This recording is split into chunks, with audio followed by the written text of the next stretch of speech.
Hi guys, welcome to Digit. Today we'll be unboxing the Zinq Technologies 1070 3200 dpi LED backlit 6-button USB gaming mouse. The device itself comes in this non-descript cardboard packaging. So let's go ahead and unbox it. In the box itself, you have a little slip with contact details for the manufacturer. In case you have any feedback about the device, you can reach out to them over here. You also have a compact disc that has the drivers that you need to run the device. Haven't seen one of these in a while, but there you go. And as for the mouse itself, there you have it.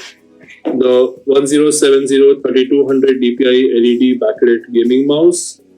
You have a nice braided cable that will help prevent entanglement. The USB connector at the end. The mouse itself has 1, 2, 3, 4, 5, 6 different keys. The mouse itself has a nice ergonomic build and a matte finish that makes it easy to hold. When in use, the LEDs on the mouse light up in the scroll wheel, on the design patterns over here, along the sides at the back, as well as these little notches on the side of the mouse. And the device also has metal plating at the bottom, you can see here. And there you have it, the Zinq Technologies 1070 3200 dpi LED backlit 6-button USB gaming mouse. Thanks for watching.